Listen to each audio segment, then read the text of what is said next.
What was it like when you got here? The engine.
Is there one problem that the elderly all seem to have that can be identified?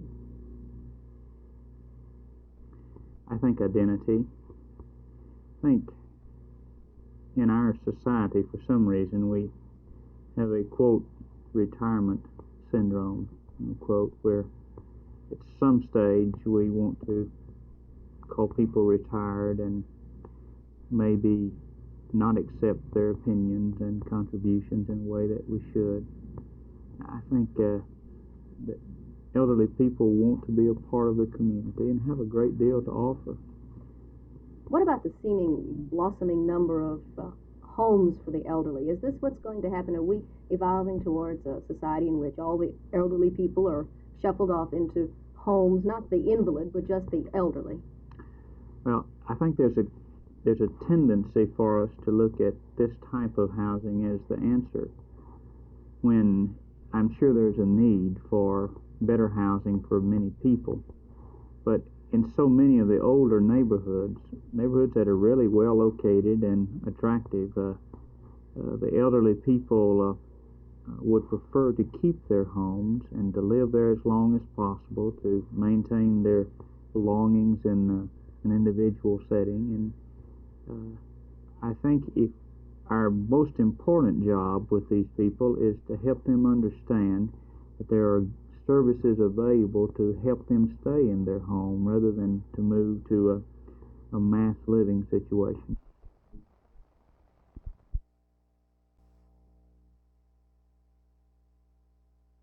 You know, instead of people in general, they don't need much of an excuse to have a celebration. But this might be termed a little ridiculous. This is a kolache.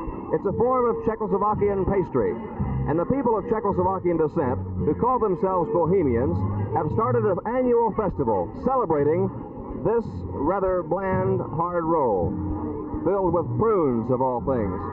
The Kolache Festival, held in South Dallas today, saw a lot of people eat a lot of food and enjoy a lot of good dancing.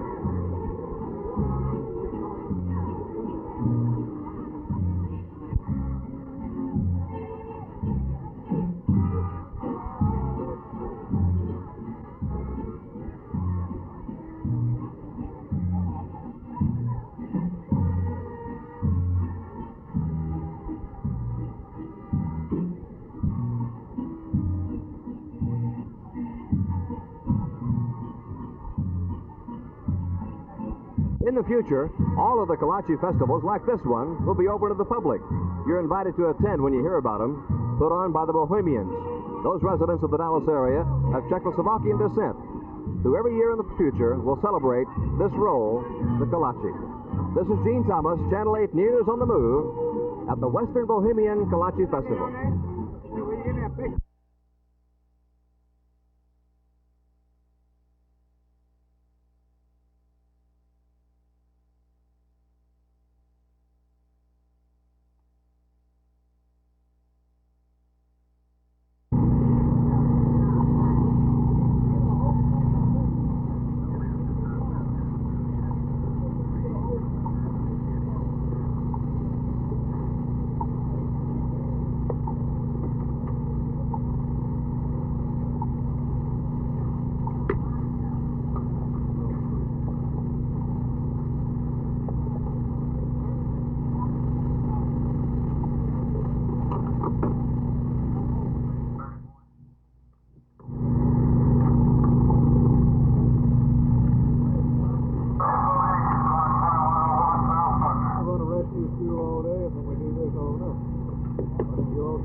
train was in the ditch, and the truck that it hit was on the east side of it. Apparently it had been cut in two, and the engine was smoking, and there was the diesel fuel was escaping, and lines were put on it to protect anybody that might have been left in there alive. What happened? Have you figured that out yet? Evidently,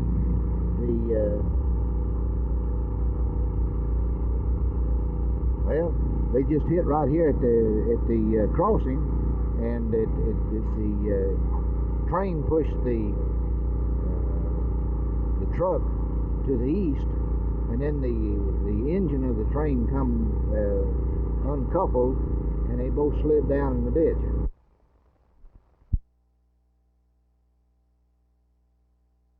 Out of the 1960 White House conference, several significant things have happened. Number one, the Medicaid and Medicare federal programs came into being.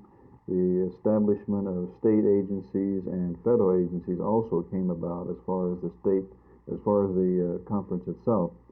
More recently, I think there are some shifts that are taking place in reference to our senior citizens. One is the matter of an increase in numbers and in the percentage of our population, which is increasing to a very large degree.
The voter in this bond election puts his votes in one or the other of these two boxes.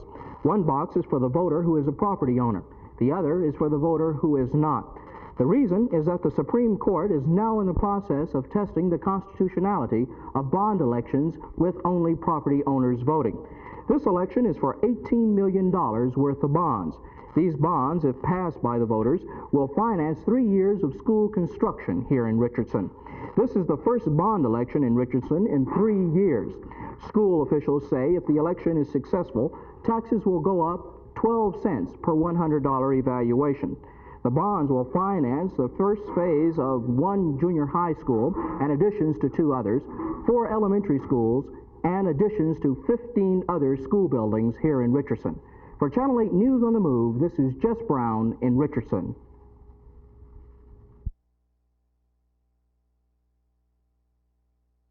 Oh, you always get these old fogies about throwing cold water on any advanced project. There've been many examples of scares of that kind which haven't come to anything. Do you think the SST will be worth the environmental pollution it may cause?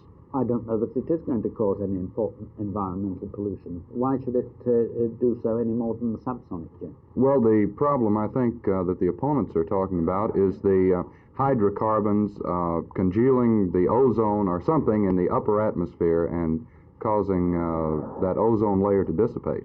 I've never heard that.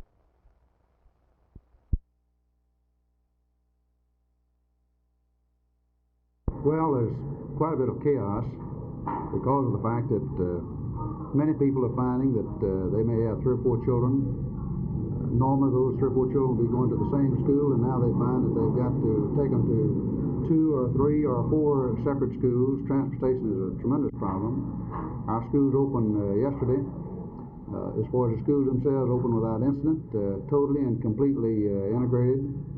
But the transportation problem is, as I said, just chaos. I think that the best way to do this is on a neighborhood school basis. Taking care, as our schools always have, of neighborhoods. When you start transferring children across town for the purpose of playing with numbers, then you've lost sight of education. And this is what we're doing at the present time. We're not concerned about education, we're concerned about numbers in a school, and this is not the purpose of education, not the purpose of our school.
Mobile homes have really extended themselves quite a bit. So we remember the days when they were just 12 feet wide, 50 feet long. Now they're going up to 16 feet wide and 80 feet long. So now you have a full 3, 4, and sometimes a 5-bedroom home. What sort of new construction facilities are exhibited here at the show this year? Well, we could not because of the doors in the facility bring 16-footers in width in. But we do have 80-foot long units and 14-foot wide. We have many units which have, instead of the normal metal exterior, have wood. We have what they call unitized construction, which are units that can have the wheels removed readily. We have all electric units, which is something brand new now starting in this area. Most units are set with gas.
Unusual number of these come on Friday afternoons when people want off work. Do you mean that a person would actually threaten a building with a bomb just to get an afternoon off work? Yes, I believe they would. In fact, we had information that one bomb threat came from a woman who was unhappy about her husband being kept to work overtime so often.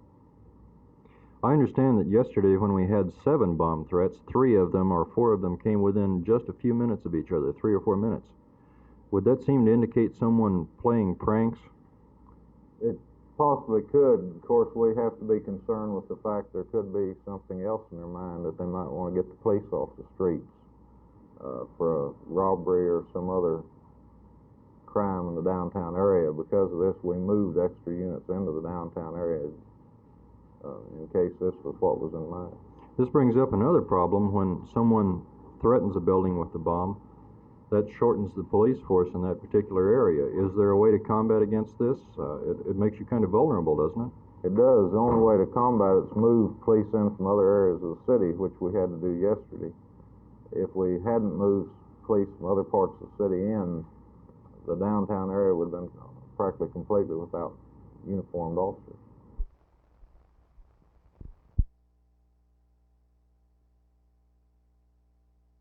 What would you say to the young black militants today? Right on, baby. That's what I'd say to them. Because they don't listen to nobody listens to nobody just going, We've been doing that for 90 million years, sitting in church going,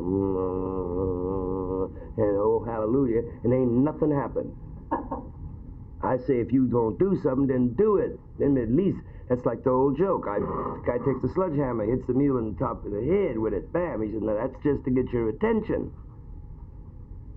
As much as I abhor violence, we must know that out of violence has come some positive things. But when we start to kill each other, when we start to wipe each other out as human beings, then it's wrong.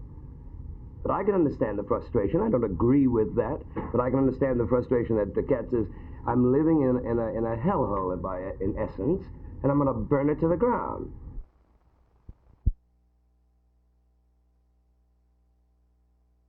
Today's briefing on the proposed Lakeview Reservoir was scheduled before word came down from Washington that no money would be available to buy land this year. Still, the tone of the briefing here at Dallas Baptist College was optimistic.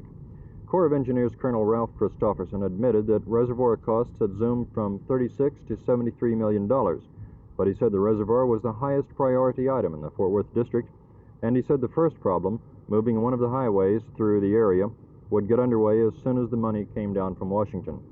After the briefing, the officials moved outside for an old-time Texas barbecue. I talked with Congressman Olin Teague about the possibility of getting money through Congress for the reservoir. Phil, I think the chances are excellent in the next year. Of course, it was not in the budget this year, except for the $112,000, which has passed, and it'll be signed by the President soon and be law. But I think that next year, if it's in the President's budget, and I'm very confident it will be, that there'll be no problem in the Congress at all. About when do you anticipate the reservoir should be finished? Oh, gee, Phil, I don't know that answer. You're going to have to ask the Corps of Engineers, but I think from here on it'll move rather rapidly. Is there any advantage in trying to push for the money as soon as possible? Costs keep going up, and it seems that the longer we delay, the more it's going to cost us. Phil, there isn't any question that the costs around Lakeview are going up more rapidly than other areas of Dallas. And the longer we wait, it will cost more money. But also, there is more pressure this year for the federal dollar than any time since I've been in Congress. And there are just hundreds of projects, and there's not enough money for all of them. But there isn't any question that the longer we delay, the more the project will cost. So despite the soft economy, despite the lack of money, people around Lakeview Reservoir are certain the lake is going to be built, and soon. They expect to be water skiing on it in just a few years. This is Phil Reynolds, Channel 8 News, near the proposed Lakeview Reservoir.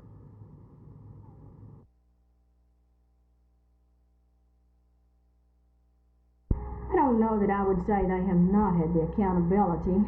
Perhaps we're just putting the spotlight on this matter of accountability because it's so very important now. I feel the teachers through the years have realized the importance of accountability, but maybe we have just not put anything down in black and white, so to speak, to spotlight this area of accountability. Do you think teachers as a whole have been doing their very best to educate the children of our state? By and large, I would say yes.